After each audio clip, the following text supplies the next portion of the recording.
Oi, eu sou Renan, bem-vindo a mais um episódio de Repensando. Hoje eu queria falar com vocês sobre a infância. Queria repensar um pouco essa fase da nossa vida que é tão importante, mas que a gente não tem, consciência dela e da importância dela até se tornar adulto. Eu queria compartilhar um pouco da história da minha infância. Eu tive uma infância muito difícil, muito complicada. Tinha questões de violência em casa, do meu pai com a minha mãe, por questões do consumo de álcool.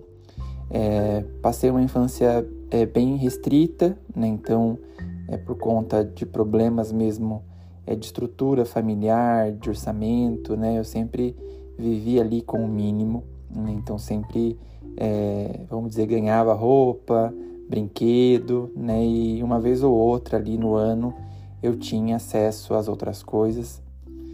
Mas eu tive uma infância muito bonita, apesar disso, por conta da minha avó. Minha avó foi uma pessoa muito presente, minha avó materna, já não está mais com a gente, mas está em espírito. E ela foi uma pessoa extremamente importante para a composição da pessoa que eu sou hoje. Então eu queria entender um pouco mais sobre a minha própria infância. Eu levei isso para terapia e levei muitos traumas que eu tinha vivido, muitas coisas que me afetaram, que me afetam até hoje, lembranças que são difíceis de falar sobre elas.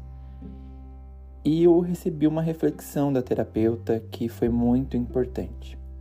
Apesar de tudo que eu vivi, e dessas questões todas, e da violência doméstica, da privação de muitas coisas, do bullying na escola por questão de ser diferente, então sofri muito bullying na escola, apanhei bastante dos colegas de classe por ser diferente, por ser mais delicado, até que então eu me entendesse como homossexual.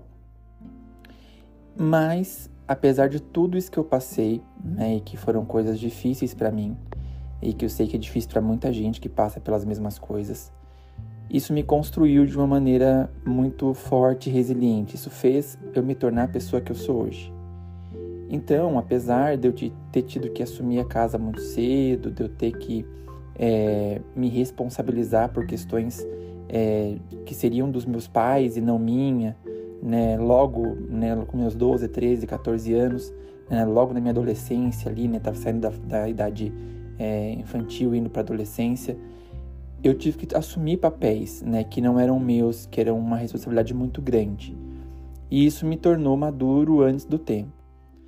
Eu não vou dizer que eu acho que isso é totalmente bom e que eu considero que todas as crianças e adolescentes deveriam passar por esse processo, porque ele é muito traumático, Você assumir as funções de um adulto sem ter a clareza, que você deveria ter, a maturidade, sem saber lidar com o orçamento, da casa, com o dinheiro, as contas que tem que pagar, a comida, vestuário, enfim, N questões, E nesse processo eu acabei aprendendo. Minha mãe é uma pessoa que tinha depressão, tem ainda alguns transtornos psicológicos, Mas ela não tinha força para conseguir tocar a vida depois que meu pai se separou dela. Então, antes disso, a gente sofreu muito com a presença do meu pai, da questão de violência doméstica, psicológica, e depois a gente passou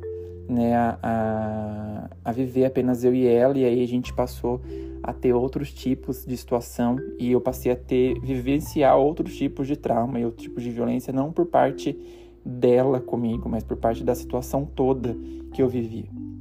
E eu tive a sorte, como eu falei, de ter minha avó por perto, de ter minha avó sempre me apoiando, sempre me ajudando, Então minha avó era meu porto seguro ali, a pessoa com quem eu me abria, com quem eu podia contar, que me ajudava, me dava segurança, Aquela coisa que ela me falava muito: filho, de fome você não vai morrer, então você vai ter sempre aqui um canto, comida, água, Então faz o que dá, faz o seu melhor, mas você sempre vai ter a avó aqui. E isso foi por um período, eu me tornei adulto, amadureci, fiz minha jornada. E aí a psicóloga me deu esse insight, Se não fosse todas essas passagens que eu tive, toda essa construção, que eu tive que enfrentar e que eu tive que levar com muita resiliência, eu não estaria, né, não seria o adulto que eu sou hoje, não teria alcançado os objetivos que eu busquei e alcancei, não teria, né, obtido as coisas que eu tenho hoje. Mas, como eu disse, né, isso teve um alto custo na questão psicológica, né? Eu lido com isso, com essas questões ainda da infância até hoje em terapia, então são coisas que a gente precisa resolver, precisa tratar sim, mas eu acho que pode ser que, repensando por esse lado e olhando a perspectiva de que isso me construiu, né, e de que os meus pais me deram aquilo que eles podiam dar, porque eles também tinham problemas, eles também tinham questões psicológicas, tinham traumas, então eles fizeram o que deu para ser feito, né? Tive minha avó, graças a Deus, para trazer para mim uma outra visão, mas também que me deu aquilo, né, que podia dela, né? Ela me salvou, obviamente, de talvez ter me perdido, de ter ido por um outro caminho, de revolta, né, de querer realmente desafiar minha família, desafiar as questões que eu vivia e ter me tornado um problema, inclusive, a mais para minha família. Mas minha avó sempre me incentivou a ser o cara que traz a solução, que resolve, que vai atrás, né, que constrói com as pessoas, né, que tá ali, que é sempre se provar sendo o melhor. Né? Isso é até uma questão paternal também, porque eu sempre quis me provar bom para o meu pai, me provar suficiente. Né? E aí eu reproduzi isso em relações, né, amorosas depois, e eu precisei entender que não era aquilo, que aquilo não era amor. Então, queria que você hoje repensasse a sua infância, repensasse como você passou pela infância, se foi uma infância saudável, bacana. Se você teve traumas, será que essa infância ainda reflete na sua vida adulta? Muito possivelmente, quase certamente sim, vai afetar aí a sua vida adulta. E o que você pode fazer, né, com isso, que você tem às vezes guardado aí, e assim como eu, evita olhar, evita ir até aquele lugar porque é doloroso. O que você pode fazer com isso? Como você pode ressignificar isso? Como que isso te levou para onde você está? E se te levou para um lugar que você não gosta, que você está hoje, que é uma questão que você fala, poxa, se minha infância tivesse sido diferente, eu não estaria aqui. O que você pode fazer de diferente, né, para tentar se movimentar então e ir para um outro lugar, né, dentro dessa esfera do que é ser você? Né? Então, como olhar para isso, né, de maneira com mais cautela, talvez com mais racional, né, tirar um pouco ali o sentimento de revolta, de mágoa, né, tentar entender também o papel dessas pessoas na sua infância, né, de quais foram, por que foram daquela forma.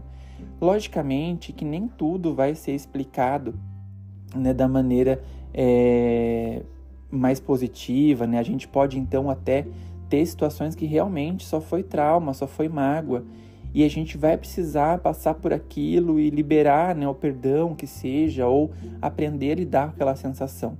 Mas como que a gente pode fazer isso? Né? Então, acho que o primeiro passo é repensar, né, a nossa infância, repensar os atores aí, né, dessa infância, os protagonistas dela que compartilharam com você nessas experiências e que também afetaram muito as suas experiências.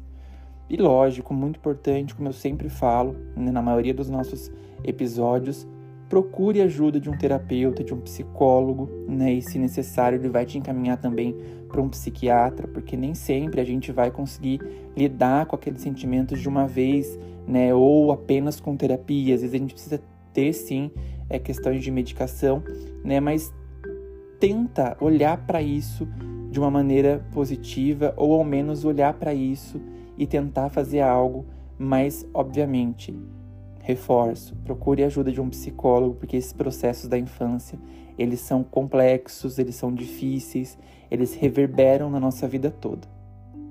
Bom, agradeço você que chegou até aqui, né, mais uma vez, acompanhou aí até o final esse episódio do podcast. A gente está chegando no fim dessa temporada, né, depois desse episódio vai ter apenas mais um, e aí a gente vai iniciar uma nova temporada de episódios com temas diferentes. Mas espero que você continue por aqui, que você continue compartilhando comigo aí, né, desses momentos de escuta e de reflexão. E é isso. Obrigado por você mais uma vez, né, que tem apoiado esse meu trabalho. Um beijo e a gente se vê em breve.